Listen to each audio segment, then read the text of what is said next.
আসসালামু আলাইকুম। কেমন আছেন আপনারা? আশা করি সবাই ভালো আছেন। গতকালকের ক্লাসে আমরা দেখেছি কিভাবে আপনি আপনার ওয়েবসাইটের জন্য একটা ডিজিটাল অ্যাডভান্সড হেডিং ডিজাইন করবেন। অ্যান্ড আজকে আমরা শিখব কিভাবে আপনি আপনার ওয়েবসাইটের জন্য সঠিক ফন্ট পেয়ারিং সিলেক্ট করবেন। মানে মানে হচ্ছে যে এই যে লেখাটা দেখতেছেন, এটা তো কোনো একটা ফন্টের মাধ্যমে হইছে, তাই না? সো এই লেখাটার সাথে যাতে এই ফন্টটা অ্যাডজাস্ট থাকে, ভালো মিল থাকে, সেক্ষেত্রে এই ফন্ট পেয়ারিং সিলেক্ট করা অনেক বেশি গুরুত্বপূর্ণ। সো তাছাড়াও এটা আরো বেশি গুরুত্বপূর্ণ যখন আপনি আপনার হেডিং ফন্ট আর বডি ফন্ট একই সাথে ব্যবহার করবেন এবং আপনার ওয়েবসাইটটা তখন দেখতে খুবই সুন্দর লাগবে, গর্জিয়াস লাগবে। আর আমি আপনাদের কিছু ফন্টের একটা লিস্টও দিয়ে দিব। সো আপনাদের কোনো ভয় নাই যে ভাইয়া আপনি তো আমাকে বললেন না যে আসলে আমরা কোন ওয়েবসাইটের জন্য কি রকমের ফন্ট ব্যবহার করব। সো কোনো ভয় নাই। আমরা এই যে একটা ওয়েবসাইটের এই যে পুরো যে লিস্টটা, এখানে পুরো ফন্টের একটা লিস্ট আছে, এটাও আমি আপনাদের মাঝে শেয়ার করে দিব। সো চলুন আর দেরি না করে শুরু করা যাক।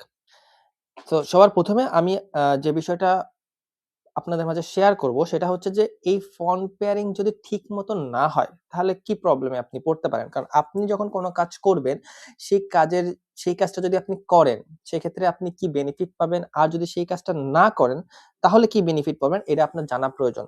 শুধুমাত্র তখনই কিন্তু আপনি একটা ইনফর্মড ডিসিশন নিতে পারবেন।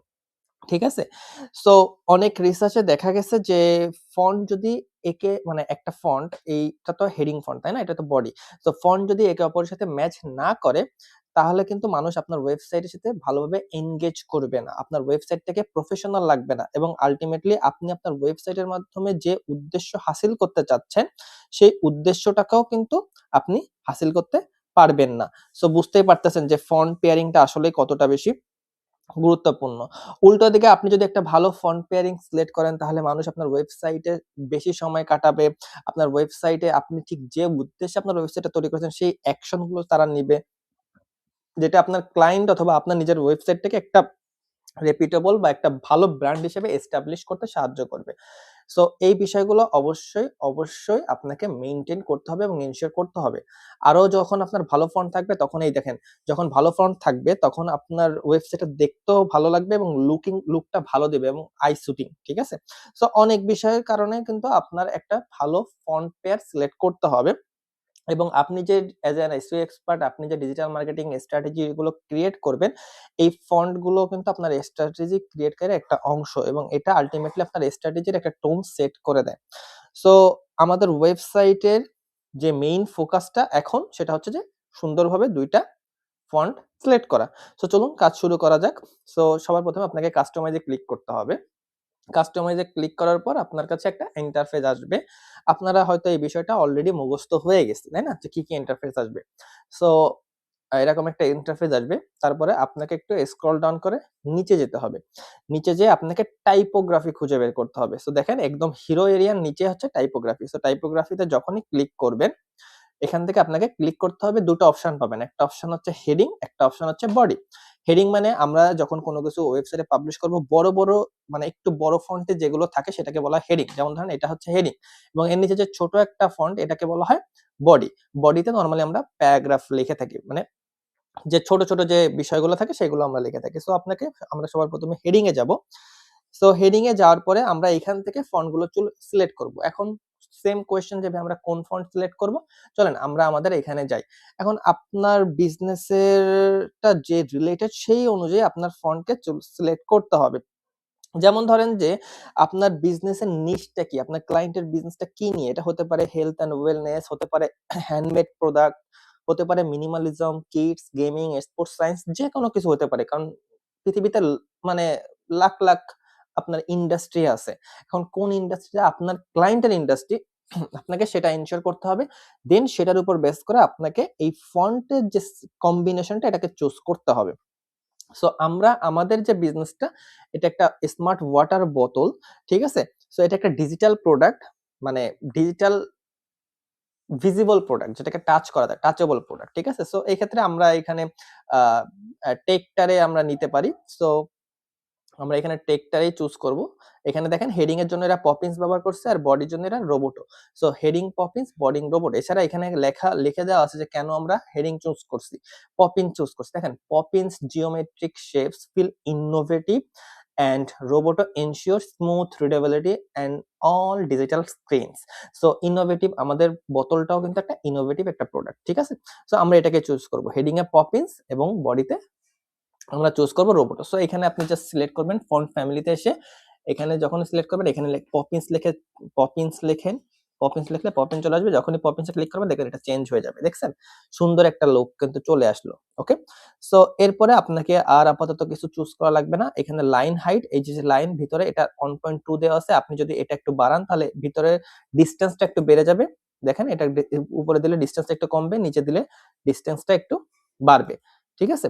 সো আপনি আপনার অ্যাকর্ডিং অনুযায়ী আপনার ওয়েবসাইটের যে ডিজাইন, সেই ডিজাইন অনুযায়ী আপনি যে কোনো কিছু এখান থেকে দিতে পারেন, ঠিক আছে।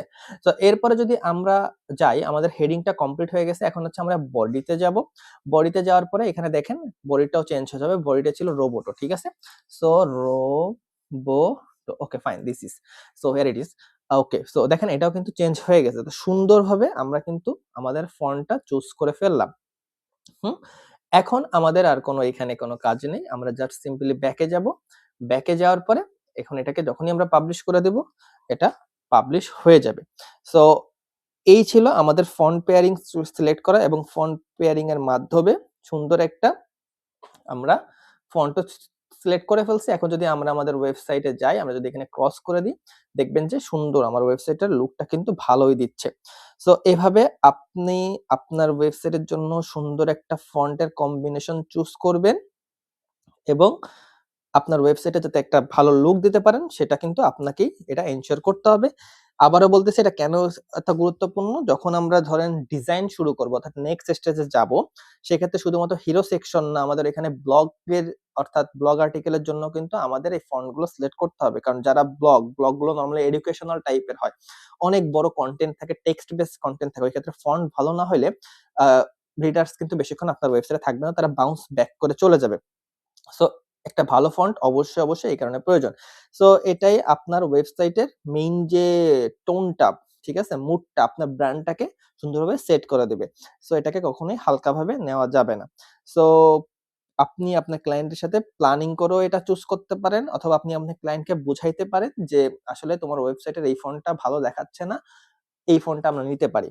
দেখেন কেমন লাগে। আমি জাস্ট এটাকে ইমপ্লিমেন্ট করি, তারপরে তুমি দেখো এটা ভালো লাগতেছে কিনা। যদি ভালো লাগে তাহলে আমরা এটাকে স্টে করব, আর যদি ভালো না লাগে তাহলে আমরা আগেরটায় ফিরে যাব। সো এইভাবে আপনার ক্লায়েন্টকে বুঝাইতে হবে। এটা ইউজার এক্সপেরিয়েন্স এর জন্য খুবই ভালো। ইউজারের জন্য একটা গুড এক্সপেরিয়েন্স হিসেবে এটা কাজ করবে, এবং যেটা আপনার ওয়েবসাইটটাকে আরো বেশি প্রফেশনাল লুক দিবে, এবং আপনার ওয়েবসাইটটা আল্টিমেটলি যারা প্রফেশনাল ব্র্যান্ড তাদের কিন্তু একটু আই সুটিং ওয়েবসাইটই থাকে, গর্জিয়াস গুড লুকিং একটা ওয়েবসাইট থাকে। সো এটাই হচ্ছে আমাদের আজকের লেকচারের মেইন উদ্দেশ্য ছিল, যে আমরা কিভাবে একটা ফন্ট পেয়ারিং সিলেক্ট করব। আশা করি আপনি বুঝতে পেরেছেন। সো দেখা হবে পরবর্তী ভিডিওতে, এবং পরবর্তী লেকচার থেকে আমরা আমাদের ওয়েবসাইটে যে হিরো সেকশন আছে সেই হিরো সেকশন গুলো ডিজাইন করা শুরু করব। দেখবেন, আর ভিডিওগুলো ভালো লেগে থাকলে অবশ্যই লাইক করবেন, কমেন্ট করবেন। আসসালামু আলাইকুম।